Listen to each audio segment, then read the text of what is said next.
Hey guys, I'm Liquid Fire. Thanks for joining me again tonight for another video. This time we're going to get into something a little bit different. Instead of getting into one of the Mission Madness runs or getting to some of the mechanics deep dives, we're going to do something a little different and talk about something that's actually not even in the game. So if you haven't seen the screen yet and recognized what this is, we're going to take a look at the Way of the Hunter Toolbox, or what I usually call Neck's map. So Neck is the guy who actually designed this. Here's his real name, which I'm not going to try to pronounce correctly because I'm sure I would offend probably a huge segment of the population if I actually tried to say it. So we're just going to call him Neck. That's what I've been calling him from the beginning. So this is the toolbox, and it's a project that he started basically a couple years ago, pretty much, and it has grown through a lot of dedication and effort on his part into a really massive tool that pretty much everybody who plays the game can benefit from. It's a really, really great tool, and I commend the efforts he's put into it so much. It's really great. But let's get into it. Let's try to keep this kind of quick and try to kind of walk through some of the key things. I know a lot of people have questions about how parts of it work, so I wanted to try to kind of go through and showcase things. So we're going to start up here on the top left, and we'll just start on animals. So if you click on the animal tab, on the left you have a list of all the different animals. If you click on one, then on the right hand side you get a little bit of information from the encyclopedia, and then you have shooting info. So it's broken down at 50, 100, 150, 200, and 300 meters, and by weapon. So you can basically click on the animal, come over here to the right, and get an idea of which weapons are appropriate for that particular animal. So if you look down here in this tier 6 section, again, we're looking at the Cape Buffalo, so you're going to need tier 6 weapons. The gray indicates that that is not an appropriate power for this animal. So in this case, they're just too weak. The orange means that it's borderline. Now that can be slightly too strong or slightly too weak. Either way, doesn't matter. But it's just outside of that perfect range. In this case, for a Cape Buffalo, you're looking at a range of 44.86 to 65.23. So you can see these orange ones are just a little small. And then the green means that it falls right in that range. Now, what I don't want anybody to do is to get too caught up on whether or not something shows up on here as green or orange or not. The reality is you can take much bigger animals with smaller weapons as long as you're making the appropriate shot. So don't get too caught up on it being exactly perfect. But if you don't have a clue, this is a really good way to kind of get an idea. So maybe you've never hunted black bear, or maybe we go with something, perhaps you've never hunted a kudu, and you're not really sure how big a kudu is. You know they're tier 6, so that makes them seem like they must be massive, but you don't really need a tier 6 weapon for them. You can come in here and see that most of your tier 5s actually fall right in line with where they need to be, and some of them are actually a little more powerful than you even need for a kudu. But that's where this comes in handy. You can take a look at it and get an idea of what you need. Now the next tab actually does the opposite direction. So you can pick a weapon over here on the left. We'll go with the R mod because, well, it's the R mod. It'll give you a little blurb about it. And then if you scroll down through the middle, it'll show you what all animals it's actually designed for. And when I say designed for, I just simply mean that the power range for the 270 happens to fall into the effective power ranges for all of these animals. And that's all it means. Again, even if it's grayed out, doesn't mean you can't use it. Anything that's smaller, of course, you can go overkill on. And anything that's bigger with the appropriate aim, range, and a good heart shot or brain shot, you can take out bigger animals too. But this kind of gives you an idea of what that's actually appropriate for. Now, this can be really handy if you're very new to the game and are trying to figure out some of those first purchases. What makes the most sense for you to buy early in the game? Do you want to look at something like the 7mm 08? Or do you want to look at something like the R mod? Or do you want to go to something like maybe the Creedmoor? So you can kind of get an idea of where they fall in line at. And of course, you can definitely go higher. You can look at something like, where's the 338 over here? Um, there we go. You know, everybody brags about the 338, but you can see it's actually not one that has a ton of use if you're trying to stay within the hunter power. So that's kind of where this comes in at. And you can, of course, use anything. I'm not saying you can't use it, but it'll give you an idea of what it's most appropriate for. So the next little tab is the life cycle. And this again is directly from the encyclopedia in game. And all we're looking at is all the life cycles for every animal on every map. So it's broken down by tier. So it starts at tier 1, works its way down to tier 6. You've got the blue time numbers through here. So that's midnight, noon, 6 o'clock. So it's just your 24-hour clock. And then you've got all your animals and what zone they should be in. A couple things to note on this particular piece is you can break it down by map. So if you're interested in Aurora Shores, you can just take a look at only animals that are in Alaska. You can do that with any of these. The other thing is when you highlight these, it gives you kind of that crosshair look just to help you kind of figure out exactly what row you're on, which is a really nice little bit. But something I want you to be careful of, let's take a look. We'll go back to Aurora, for example. The gray wolf, for example. So what I want you to be careful of is how these timings run across. So if we start here at 1 in the morning, you see this is your eat time, okay? Your little food icon, you've got it for all 4 hours. What that means is the zone time begins at 1 a.m. and then the next zone time, which will be drinking, begins at 5 a.m. And then at 8 a.m. they go to the sleep zone, and it just cycles again and again and again. Well, we all know that the order from zone to zone to zone stays the same. It's always eat to drink to sleep to eat to drink to sleep. But what can sometimes add a little confusion is when we're at the end of these time ranges, the animals sometimes aren't going to be there. So if we take the gray wolf, for example, and we look at this drink zone or this drink time, so we know at 5 o'clock they should be in the drink zone, and they should stay there from 5 to 6, from 6 to 7, and from 7 to 8. And then at 8, they should be at the resting zone.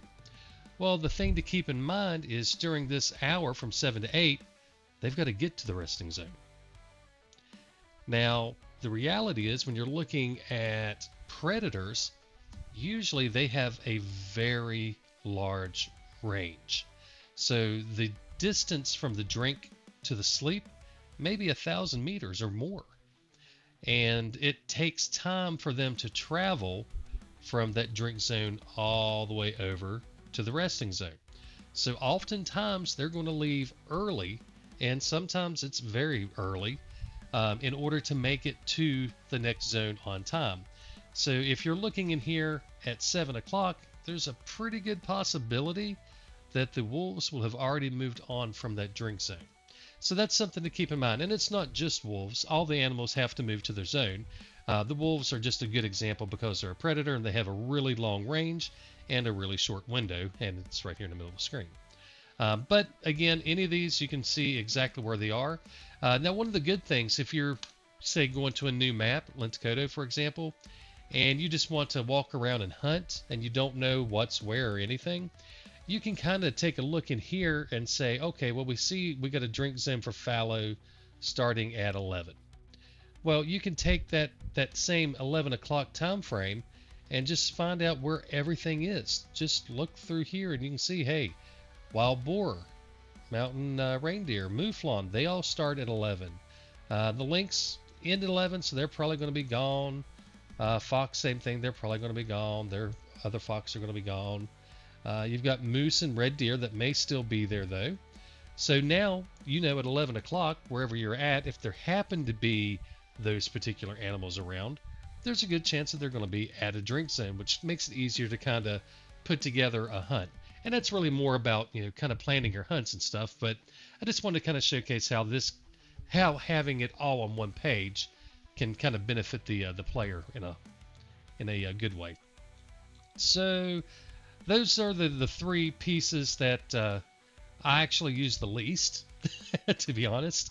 They're all handy. They have great use. It's just not something that I really personally use a lot, mostly because I have a lot of stuff in my own charts and stuff that, I'm just constantly using. But the next piece, this, the map, this is huge. So if you hover over the map, you have all 6 maps in the game available to you. So we'll just pick Matariki Park. So here you have everything that the map offers in game. And to be perfectly candid, what next map does needs to happen in game. There are a lot of features in here that should be in game that are not. And luckily for us, we've got neck building stuff like this, so we get to benefit from it. But high level, it's just the map. You've got all the different campsites and the region names and the lodge and all that. You can use your mouse wheel to scroll in and out. And as you scroll in, you'll see all the animals appear. And you'll notice that some are different colors and some have stars on them, things like that. We'll get into that. But as you scroll out, it cleans the map up. So the further out you go, the less it shows to make it easier for you to get an overall bird's eye view. So that's the mouse wheel doing all that. Let's start over here with this icon on the left first. So this is going to be your toggle filters. So your filters you can toggle. So here you can do things like hiding or showing campsites, your hunting stands, lodges, the stamps, or if you're in Nez Perce, that would be your echoes, or Matariki, I think was photos, or was that? No, Matariki was the swings. Photos was trans. So all those specialty things, you can click on them here and decide to show them or not. The animals, this one's a really neat one. Excuse me. So obviously you have all the animals for the map on here. Now let's say I wanted to find some of these New Zealand red deer. If I just click on the red deer here, you'll notice the map totally changed. It just wiped out everything else and shows just all these reindeer. It doesn't even show the campsites or anything like that anymore. So let me go back out and click on the red deer again. Notice how all the campsites and everything show back up. Now, if we click on the red deer and we zoom in, remember before all the animals on the map were showing up. Now it is just the red deer. So what this is doing is this is allowing you to pick a single species, scroll out as far as you want to get a good heads up idea of where the animals may be at on the map. So these red deer you can see are in the northeast and over here, or excuse me, northwest and over here in the east. Suppose you're going to Lake Dakota for the first time and you want to find something like maybe, I don't know, let's say a moose. I actually use this. This is what I did. I went to the map and I looked to see where a good concentration of moose would be. And here you can see the entire top half of the map has moose, and you've got this really tight cluster of moose down here. And that's a really good indication that this is a good place to go find moose. And all that is controlled by selecting the animals here. Now, you can select more than one. So let's say I also wanted to add in fallow deer. So I click on fallow deer, everything just disappears. Well, what's happened is we've made multiple selections, so it goes back to the mode where you have to zoom in to see them. So you zoom out, they're all going to be gone again, but you zoom back in, now you have multiple species. And you can select as many different species as you want, and you can add back in your cabins, your campsites, your hunting stands, anything that you want to have it show, you can add back in. This is actually the view that I prefer, is having the camps and stuff there. It makes it easier for me to figure out where exactly on the map I'm at. Without the camp zones, campsites and other zones like that, I'm sometimes lost. It's like, I think this looks familiar, but I'm not sure. When you have the camps and stuff to key in on your map with, it makes it a lot easier to figure out exactly where everything is. So keep that in mind. When they're deleted, or not deleted, when they're not marked orange up here or gold, whatever, they don't show up on your map when you have more than one animal selected. Now, if you don't have any animals selected, they do just like the animals, and the more you zoom in, the more they show. You can see here at this level, we've got the hunting stands, we've got the whispers, camps. If I back out a little bit, the hunting stands are gone. Back a little more, you'll see the points of interest and the whispers are gone. And then if I go back again, all the little cabins are gone and camps. Only the lodge remains. So that's kind of the way the dynamic zoom works on this, and how it interacts with the different selections over here on the left. Now there are a few more, and these are kind of different. They're already selected for you. So if you don't want to see the labels, then you click on them and you'll notice they're highlighted orange, and it'll hide the labels. And you can also add in exploration and tracking markers. So just like your regular map, if you're on here, you hit F, you can put that exploration marker down. You hit C, you can put the tracking markers down. You can hover over it and hit T and wipe them all out, or the space bar to remove them. But let's suppose you have a few of them down. You can also come over here and just deselect it. And that way you don't lose the marker, but it goes away from your view. You don't see it. And it's the same thing with the tracking markers. You can hide those. So normally these are enabled. Unlike everything else, they're normally enabled, and they don't impact your ability to zoom out. So with these guys, you can still zoom in and out. It doesn't impact your other selections. Okay. So clear those. Spacebar, clear that. And it's the same keys. It's for anybody who's not on PC. The C key will add the tracking marker. The F key will place your exploration marker. Space key will remove an individual marker. And if you have a bunch of them on here, if you hover over it and hit the T key, you can delete all of them at once. It will not delete the exploration marker though. So if I cover this and hit T, the exploration marker will still remain. You have to hit spacebar to clear it. All right, so now there's only one other piece over here on the left to talk about, and that's the hide unedited. So this is a really super handy piece of the toolbox here. So I'm going to go to a map where I have a little more marked. And mind you, if you look at the map now, there's nothing on it. I mean, if I zoom in, obviously there is, but at the high level, there's nothing here. So I come down here and I click Hide Unedited. And what it's going to do is it's going to show you every single animal that you have notes for. When I say notes, we'll get into exactly what I mean, but this is every animal that has not been edited at all. And it treats it just like you've selected one animal here. So you notice if I select one, it goes away. You don't see them. But if I deselect it, it treats it just like the one, and you can zoom all the way out. Okay. So what this is doing is each of these animals on your map, you have the ability to edit to track information for. And this hide unedited allows you to easily see everything that you have marked for whatever reason. So before I go any further on that, we're going to go back to the map and talk about what exactly that is and how to do it. Let's go to Lindakoto where there's not a lot marked. And let's pick a species just to keep it clean. We'll use the northern lynx. All right, so we have all of these links on here, and let's say that we want to find out where this one here eats at or drinks at. So you can left click on him, and that's going to expose all of the zones. So your drinks, your eats, your sleeps, all the zones for this highlighted animal will be displayed, and that's going to work for every animal on the map. And again, that's just left clicking to get it to show up. Okay.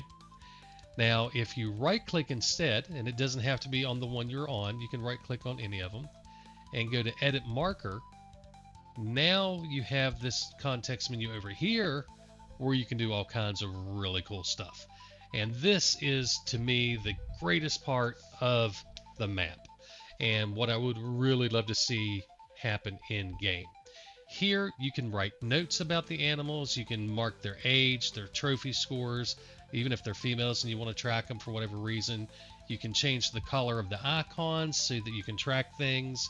There's just all these great things that you can do with it. So I'm going to walk through this real quick to kind of talk about what we can do. So again, you're on the map, you right click. Let me close this. You right click and go to edit marker, and that opens up this menu for you. So at the top here you have description. What I recommend doing is typing the year that you discovered it, or the year that you're tracking it from. So we'll just say we're in year 7, and maybe this is an albino. Let's say it's an albino male. Just whatever notes you want to put in here. You can put in as much or as little information as you want. I'm just making stuff up as we go here. So we're going to say this is an albino male. All right, come down to the next. You can choose, if you want to track the age. So young, mature, adult, and their score. So let's say that this is a 3-star adult. Okay, so we've got a 3-star adult albino lynx. All right, it's a really cool cool animal. You click the confirm button, and now you have this information listed right here. Go hit OK, and now you see we got 3 stars underneath here, and he glows. It's kind of hard to see if you don't know what you're looking for, but this icon is glowing just a little bit around the edge to where these don't have that glow. Now that's nice that we can see the 3 stars, but let's make it stand out a little bit. So let's go to edit marker and take a look at this highlighting color. So we've got these they're not primary colors like red, blue, green, but you've got these pre-selected colors that you can use. So you got your reds, your orange, yellow, green, blue, whatever. And then you've got this color picker here, which most people should be used to using nowadays. So this will allow you to choose any color in the gambit, and you can adjust your hues down here so that you can select any of these. And if you know you want some sort of blue, you can just click on blue and then move it. So you can pick any of these colors and move it around and adjust to whatever color you want, adjust hue. If you have a specific hex that you want to use or RGB, you can cycle through to these different options to pick out whatever you want. And that's useful for other things as well. But let's just say, let's just use pink. Let's go to actually this bright pink. Okay. So you select your color, you hit OK. Now that stands out. Even if you have the map zoomed all the way out, that stands out in your face. And that's really handy. So what I actually recommend is to take a look at these colors and come up with some sort of system that makes sense for you on how to leverage all this information. So to real quickly recap, you type in your description, you select whatever features you want, hit confirm. You can go in here and delete anything by hitting that little trash can icon, but you've got to hit confirm to get these to show up. Oh, and if you have multiple selections, so you've got a 1-star, a 4-star, and a 5, only the highest star will show on here. So we just changed this to 5. Now that'll only show the 5. So it's always going to be the biggest one. So let me clear these back out. So you got the description, you've got your age and the scoring, 1, 2, 3, 4, 5 stars for a female. You can select your colors. You can copy and paste your hex notation. And then you have to hit OK. Now, something to keep in mind, let's suppose that I'm thinking about changing these collars up and changing my notes a little bit. I've made these changes. I'm like, oh, you know what? I don't want to make those changes. I want to clear what I just did. That is not what this button does. Okay? The clear button wipes it all out. So the instant you hit clear, it's gone forever. The end. It's gone. So don't accidentally hit that, or you will lose everything you have marked in here. Now, when I say lose, I do legitimately mean lose. So this is writing to a local file. It's not stored in cache. The good news is that means if you happen to clear your cache, you don't lose everything. If you jump to incognito mode, it's not going to lose everything. It is to a file itself. Now, to further that, you can actually export that file. So up on the top right up here where the settings cog is, if you click on that and bring up all your settings, down here at the bottom there's a data migration option. So you open that. On the left hand side, this is a text migration. So you copy that, paste it into a notepad, give it to your buddy, save it for later use. Maybe you're building a new machine, you need to save that file and load it in here. All you do is copy it, and then when you get to whatever destination it needs to be, you bring the same thing up again, go to data migration, click open, and then just come over here, paste it, and click apply. And what it'll do is it'll take everything that you had saved in all of your maps and load it in for you. The other pieces on here were your marker size, your animal marker size, and your need zone size. So he's got them set, I think, to pretty good sizes. They're pretty similar to what's in game. But if you want them to be bigger or smaller, you got a little slide bar here you can change, so you can see them in the background getting bigger and smaller. But that's where this comes from. So you can do that, and if you screw it up, just hit reset, whatever. Anyway, I was talking about the marking of the animals. So what I recommend is to come up with a plan that works for you. So I'm going to bring up everything here just so you can kind of see what a slightly busier map looks like. Now, this is a little odd because of all the bunnies I have marked. These are still marked from where I was doing the 5-star slam and I was chasing all of these herds. But what I'm wanting you to look at is some of the coloring here. So if we ignore the bunnies because they're a little bit different, yellow, for me, I use yellow to indicate that this is an adult animal that I have interest in. So it's generally meaning that it's going to be at least a 2-star, maybe a 3-star, but it's an animal that I'm interested in tracking. So if I go to any of these animals here, they're not yellow. I can tell you they're generally not going to be adults. So yellow is my adult. Now, if I'm looking at tracking a mature, in that case, that's generally going to be a green. So you can see here, this is a mature 3-star male. It's my standard green. So for me, I use yellow for adults that I'm interested in, green for matures that I'm interested in, and then I use this chartreuse color green, which is up here in the top right there. I use that for animals that I'm very interested in, such as this tar here. I suspect he's going to make 5 stars, and I want to make absolutely sure that I don't overlook him. So I went ahead and marked him as a 5 to make it stand out even more, and I used that bright green to indicate that's, you know, a mature that I need to be ready to check. It's a 4-star that I think is about to go 5, or in this particular case, it was a 3-star adult, and I know for sure that I want to keep up with this guy and make sure that I catch him in his final year. So this is where I start using the description. I first noticed this particular animal the 31st year. So I've been tracking 31 years on my map. So this was year 31. Actually, no, I apologize. This is the first year as mature, was year 31. I actually noticed him in a previous year as an adult. So he was an adult 3-star. Year 31 is where he turned to mature. And then you can put in whatever turn. Oh, 36 is when I think he turned to mature.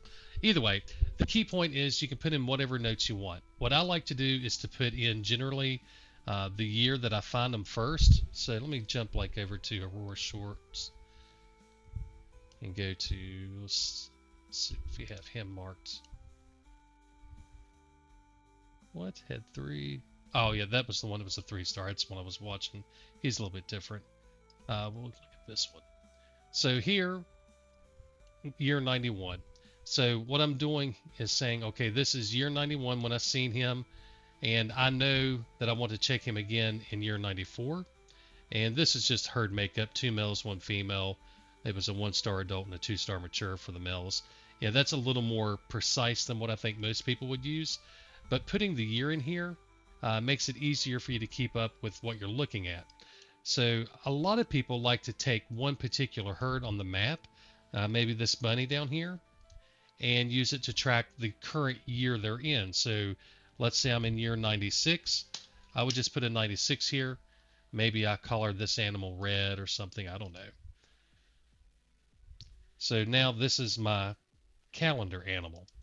So anytime the year changes, I would come in here, or I guess even if the day changes, I would come in here and change it. So it was year 96. Now we move to day 2. So it's now 96.2. And then we go to day 3. It becomes 96.3. And then next year we go to 97. So this is one way to keep up with the year that you're in if you want to do it like that. But again, find a system that works for you. I like using the yellow for adult, the green for mature, the chartreuse for something that I absolutely don't want to miss out on. And I also use pink.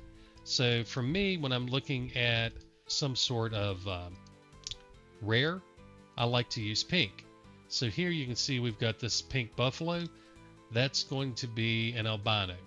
So this one says albino young male, probably from year 86. I think that's when he was born, was year 86.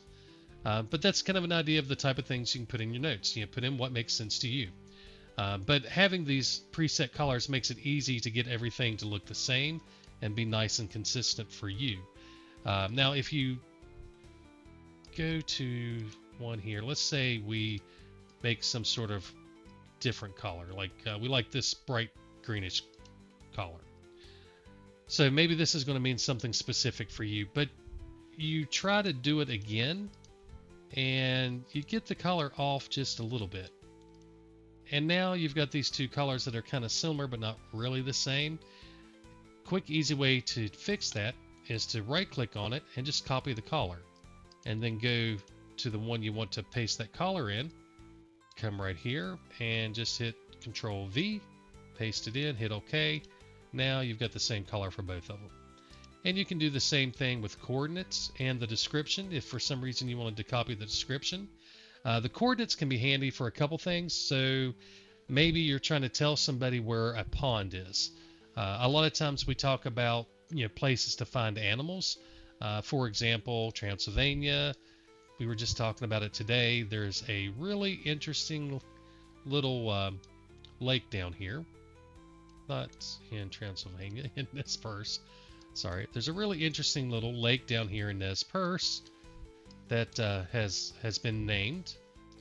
And if somebody wasn't sure where this particular lake was, you could come to the map, highlight over the map, and look down here in this bottom left corner.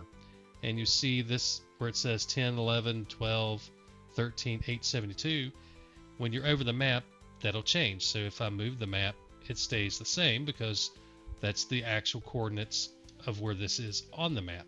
Okay, so you could say it's the pond at 126.811, or maybe you're trying to tell somebody about a specific herd to check.